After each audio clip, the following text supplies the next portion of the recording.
Where's the mic? Okay. Hi, my name's Leila, originally Leticya. I'm from Mexico. My mom and dad are from Mexico. I was raised in California, small town Santa Barbara.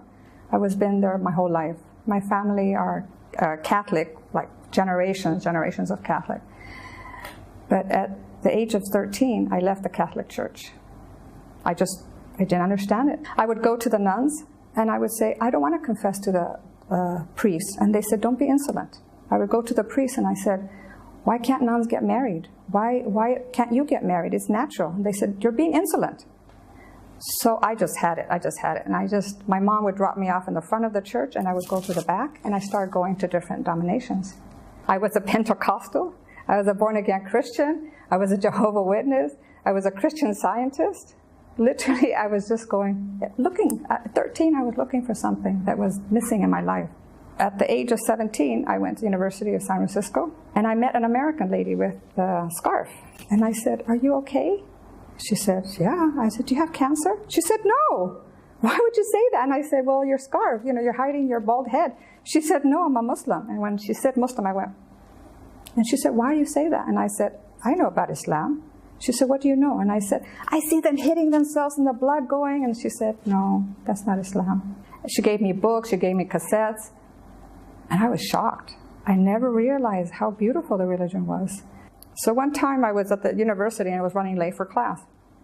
And I was in my bicycle. And this was later, like around 7:30. And it was dark. And I was just running in my bicycle. And I was thinking about Islam. And I was thinking about all the other religions. And I had that, how am I doing the right thing? Because I was ready to convert. So I was going really fast on my bicycle. And all of a sudden, this loud voice, but I don't remember what it was. I heard this loud voice, and I stopped. And I looked around, and there was no one. It was completely deserted. The cones had fallen in this huge pit. And I had stopped at that second.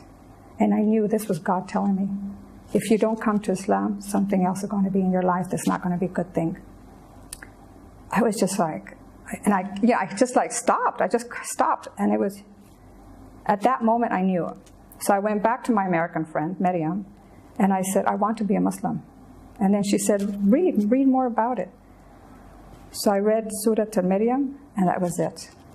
I just knew if women had such a high degree in Islam, I wanted to be part of that.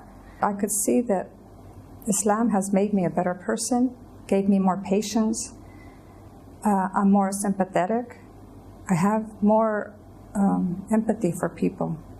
If someone asked me to borrow money, I said, I'm giving the money. I'm going to but I give it as a gift.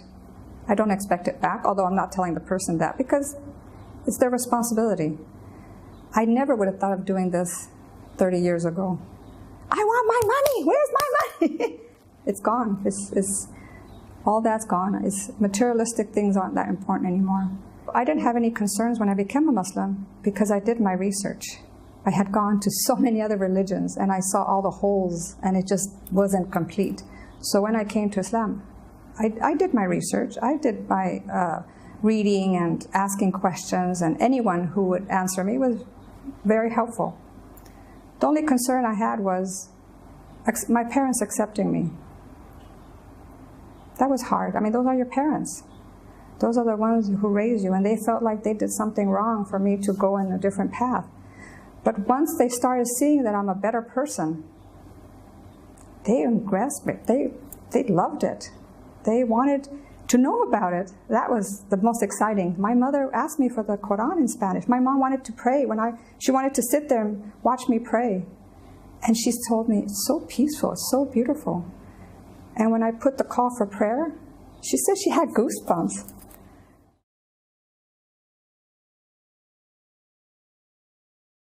Imagine having a chance from day one to start with no sins on your conscience. And you come with a clean soul because Allah guarantees that everything's forgiven. This is your chance to start and have a purpose in life.